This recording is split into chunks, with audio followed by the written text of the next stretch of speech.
అసలు మంత్రము అంటే మననాత్ త్రాయతే ఇది మంత్రః అని. దేనిని మననం చేస్తే రక్షణ చెయ్యగలదో దానిని మంత్రము అంటారు. మననం చేస్తే రక్షణ చెయ్యగలిగినటువంటి శక్తి దేని యందు నిక్షేపింపబడి ఉంటుంది అంటే బీజాక్షరములతో కూడుకున్నటువంటిదైతే దానికి రక్షణ శక్తి అంతర్లీనముగా ఉంటుంది అని శాస్త్రవాక్కు. అందుకే దానికి మంత్రము అని పేరు. ఒక్కొక్క మంత్రం అన్ని బీజాక్షరాలతో ఉండొచ్చు, ఒక్కొక్క మంత్రంలో ఒక్కటే బీజాక్షరం ఉండొచ్చు. పంచాక్షరి మహామంత్రం ఉంది, ఒకటి బీజాక్షరం. అష్టాక్షరి మహామంత్రం ఉంది, ఒకటి బీజాక్షరం. గాయత్రి మహామంత్రం ఉంది, 24 బీజాక్షరాలే. ఒక్కొక్క బీజాక్షరానికి ఒక్కొక్క ఋషి ఉంటారు. మళ్ళీ ఆ బీజాక్షరానికి ఒక దైవం ఉంటారు. ఆ బీజాక్షరాన్ని మనం మననం చేసినప్పుడు అది లోపల విస్ఫోటనమై ఆ ఋషి యొక్క అనుగ్రహం చేత, దేవత యొక్క అనుగ్రహం చేత అది ఎవరు మననం చేశారో వాళ్ళని రక్షించేటటువంటి శక్తిని లోపల ప్రసారం చేస్తుంది. అటువంటి మంత్రాన్ని ఒక గురువు దగ్గర పుచ్చుకోవడానికే ఉపదేశము అని పేరు. ఈ ఉపదేశం చేయడం అనేటటువంటి ప్రక్రియ అనేక విధాలుగా ఉంటుంది. హస్తమస్తక సంయోగము అని గురువుగారు తన చేతిని ఎవరికి ఉపదేశం చేస్తున్నారో వారి యొక్క మూర్ధన్య స్థానమునందు, అంటే తల మీద చేతిని ఉంచి సంకల్పం చేస్తారు.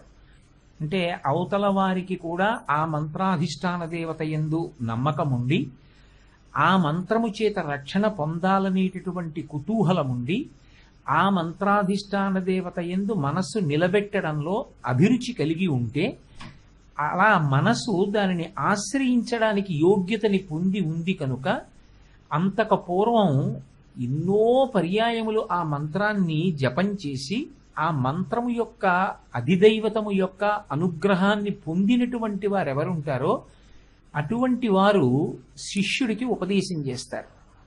అలా హస్తమస్తక సంయోగం చేయడంలో గురువు గారికి శిష్యుడికి ఆనుకూల్యత ఏర్పడుతుంది.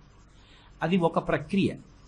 రెండవది, గురువుగారు తన యొక్క కాలు వేలుకి తాడు కట్టుకుని శిష్యుని యొక్క శరీరంలో చేతికి కానీ కాలుకు కానీ తాడు కట్టి తనలో ఉన్నటువంటి ఆ జపం చేసిన శక్తిలో కొంత భాగం శిష్యుడికి వెళ్ళేటట్టుగా అనుగ్రహిస్తారు.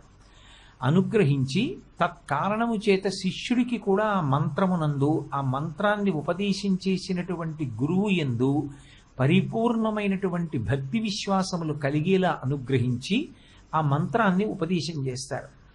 మంత్రోపదేశం మనం ఎవరి దగ్గర పొందుతామో వారినే గురువు అని పిలుస్తారు. గురువుల్లో ప్రధానంగా 5 రకాల గురువులు ఉంటారు అని గురుగీత. అందులో సూచక గురువు, వాచక గురువు, బోధక గురువు, పరమ గురువు, నిషిద్ధ గురువు అని 5 ఉంటారు. ఈ 5లో వాచక గురువు అంటే మనకి చిన్నతనంలో చదువు చెప్పినటువంటి ఉపాధ్యాయుడు. అందులో మళ్ళీ సూచక గురువు అంటే ఏదైనా ఆశ్రమానికి వెళ్ళినప్పుడు ఆ ఆశ్రమంలో పాటించవలసినటువంటి నియమ నిబంధనలను మనకి చెప్పేటటువంటి గురువు గారు. బోధక గురువు అంటే మంత్రోపదేశం చేసేటటువంటి గురువు. ఆ మంత్రం విశేషమైన శక్తి చేత ఇక్కడా రక్షిస్తుంది, శరీర పతనానంతరము రక్షిస్తుంది. ఒక్కొక్కచో దాని అనుగ్రహం చేత అసలు మళ్ళీ పుట్టవలసిన అవసరం కూడా పోవచ్చు. ఇంత గొప్ప ఉపకారం గురువు చేస్తాడు. ఇది తల్లి తండ్రి కూడా చెయ్యరు. అందుకే మంత్రోపదేశం చేసినటువంటి గురువు ఎవరుంటారో ఆయన పరమేశ్వరుడితో సమానం. ఇక ఆ గురువుకి పరమేశ్వరుడికి అభేదాన్నే పాటిస్తారు. ఈశ్వరుణ్ణి కరచరణాదులతో ఎదురుగుండా కనపడితే ఎటువంటి భావనతో చూసి నమస్కరిస్తామో మంత్రోపదేశం చేసినటువంటి గురువుగారు కూడా అదే స్థానంలో నిలబడతారు. అటువంటి మంత్రోపదేశం చేయగలిగినటువంటి స్థాయిని పొందినటువంటి గురువులందరూ కూడా సశిష్యులై ఎవరికి నమస్కరిస్తారో అటువంటి వారి యందు మంత్రములన్నీ కూడా చేరి ఉంటాయి. వారి శరీరమే మంత్రపూతమవుతుంది. అంత స్థాయిని పొందిన మహాపురుషులు ఉంటారు. కంచికామకోటి పీఠాధిపత్యం వహించినటువంటి చంద్రశేఖరేంద్ర సరస్వతి మహాస్వామి వారు ఉపదేశం చెయ్యలేని మంత్రం అన్నది ఉండదు. ఇంకా ఆ స్థాయిని పొందుతారు. శరీరమే మంత్రపూతమవుతుంది.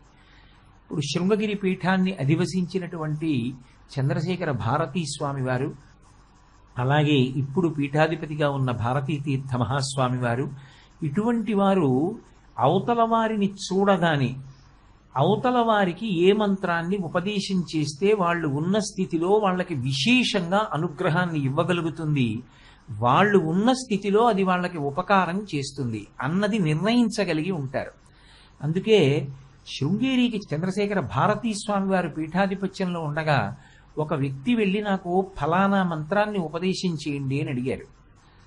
స్వామివారు అన్నారు, మీరు రేపు రండి ఉపదేశం చేస్తాం అన్నారు. అని ఆయన వచ్చి నాకు ఈ మంత్రం ఉపదేశం చేయండి అన్నారు. రోగి చెప్పవలసింది రోగం ఒక్కటే, ఏ మంది ఇవ్వాలో చెప్పవలసింది వైద్యుడు. నీకే మంత్రం ఇవ్వాలో చెప్పవలసింది నేను, నాకు ఈ మంత్రం కావాలని నువ్వు కాదు అడగవలసింది అని మంత్రోపదేశం చేశారు. ఉపదేశం చేసినటువంటి మంత్రము చేత ఎంత శక్తి ఆవిర్భవిస్తుందో, బీజాక్షరములతో కూడుకున్నటువంటి మంత్రములను మననం చేయడం వల్ల ఎంత శక్తి విస్ఫోటనమవుతుందో, దాని చేత ఎటువంటి ఇక్కట్లను కూడా అధిగమిస్తారో మీరు తెలుసుకోవాలి అంటే చంద్రశేఖర భారతీ స్వామి వారి జీవిత చరిత్ర చదివితే అటువంటి దృష్టాంతాలు ఎన్నో కనపడతాయి. మంత్రం అంటే మంత్రమే, అంత గొప్పది. కొన్ని శ్లోకములకు మంత్రస్థాయి కలుగుతుంది. ఆదిత్య హృదయం ఉంది, శ్లోకాలుగా ఇచ్చినా అది మంత్రస్థాయిని పొందింది. జయమంత్రం ఉంది, అవి శ్లోకాలుగా ఇచ్చిన రామాయణంలో జయమంత్రం అంటాం, మంత్రస్థాయి పొందింది. అవి గురువు ఉపదేశం చెయ్యాలి. గురువు గారి దగ్గర ఉపదేశం పొందేటటువంటి పర్యంతము కూడా అది ఇవ్వవలసినంత విస్ఫోటన శక్తిని ఇవ్వదు. అటువంటి గురువు అనుగ్రహించి మంత్రాన్ని ఉపదేశం చేస్తారు. ఉపదేశ ప్రక్రియలో సాధారణంగా కుడి చెవిలో మంత్రాన్ని ఉపదేశం చేస్తారు.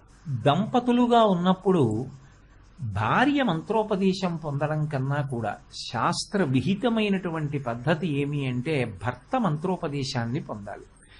ఎందుచేత నేను ఈ మాట అంటున్నానంటే, యోమే భర్త సమీ గురువు, భార్యకి భర్త సహజ సిద్ధమైనటువంటి గురువు.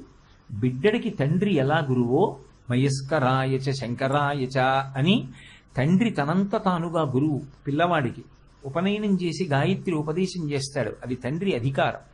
ఉపనయనం చెయ్యనటువంటి వర్ణంలో ఉన్న ఆ పిల్లల యొక్క అభ్యున్నతి కొరకు పాటుపడి వాళ్ళకి చదువు చెప్పించి విజ్ఞానాన్ని అందిస్తాడు, దానికి కారకమవుతాడు. అందుకని తండ్రి గురువు. అలాగే పెళ్ళైపోయినటువంటి ఆడదానికి భర్త సహజంగా గురువు, చాలా గొప్పవాడు. ఆయన పరమేశ్వరుడి స్థాయిలో ఉంటాడు. నాతో విశిష్టం పశ్యామి బాంధవం విమృశంత్యహం సర్వత్ర యోగ్యం వైదేహి తపకృత విహావ్యయం అంటుంది అనసూయమ్మ.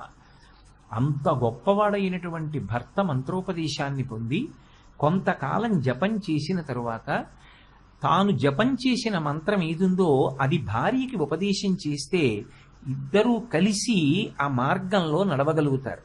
ఒక మంత్రాన్ని ఉపదేశం పొందినప్పుడు దాని అంగన్యాస కరన్యాసాలు కానీ, దాని ధ్యాన శ్లోకం కానీ, ఏ గురువు దగ్గర ఉపదేశం పొందారో ఆ మంత్ర సంబంధమైనటువంటి జపంలో వచ్చేటటువంటి వైక్లభ్యాలు ఏమైనా ఉంటే ఆ గురువునే ఆశ్రయించి అడగడం ఎప్పుడూ మంచిది. తప్ప ఒకరి దగ్గర ఉపదేశం పొంది వేరొక గురువుని ఆశ్రయించి సమాధానం పొందడం కన్నా ఏ గురువు గారి దగ్గర ఉపదేశం తీసుకున్నారో ఆ గురువు గారి దగ్గరే ఆ మంత్రానికి సంబంధించినటువంటి అనుమానాలన్నింటినీ నివృత్తి చేసుకోవచ్చు. ఒక్కొక్కచో గురువుగారు శరీరంతో ఉండకపోవచ్చు ఒక అనుమానం వచ్చేటప్పటికి. కానీ మీతో నేను ఒక యథార్థం చెప్తున్నాను, గురువు అన్న నమ్మకం మీకున్నప్పుడు ఆయన శరీరం విడిచిపెట్టినా గురువుని ప్రార్థన చేస్తే ఏదో ఒక రూపంలో గురువుగారు మీ సమస్యని పరిష్కరిస్తారనడంలో వ్యక్తిగతంగా నాకు ఏ విధమైన అనుమానం లేదు. గురువు గురువే, మనకు ఆ గురి ఆయన యందు ఉండాలి. ఆ గురి మనకి లేనప్పుడు ఆయన ఎంత శక్తివంతుడైనా గురువు కాలేడు. కాబట్టి మంత్రోపదేశము అనేటటువంటి మాటలో అంతర్లీనంగా ఇన్ని విశేషాలు నిక్షిప్తమై ఉన్నాయి. కాబట్టి అటువంటి గురువు జీవితంలో లభించడం, అటువంటి గురువు యొక్క శుశ్రూష చెయ్యడం చేత వ్యక్తి ఎంతో వృద్ధిలోకి వస్తాడు. అందుకే మనిషి జీవితంలో చేసి తీరవలసింది అంటూ చెప్పేది ఏది అంటే శాస్త్రం గురు శుశ్రూష. గురువుగారి శరీరం 10 కాలాలు ఉండేటట్టుగా శిష్యుడు చూసుకోవాలి. ఎందుకంటే ఆ గురువు శరీరంలోంచి వెళ్ళిపోతే చెప్పేవాడు ఉండడు. అందుకే గురు శుశ్రూష అంటే గురువు గారికి కాళ్ళు పట్టడం, గురువు గారికి పనులు చేసి పెట్టడం, ఆయన బడలిపోకుండా చూసుకోవడమే కాదు, స్థాన శుశ్రూష అని గురువు గారు ఉన్న ప్రదేశాన్ని కూడా శుభ్రంగా ఉంచుతారు. అలా ఉంచడం చేత ఏమవుతుంది అంటే పరమేశ్వరుడికి సేవ చేయడం ఎంతో గురువుగారి సేవ చేయడం కూడా అంతే. కాబట్టి గురూపదేశము అనేటటువంటి మాటలో స్థూలంగా ఈ విషయాలు ఇమిడి ఉంటాయి.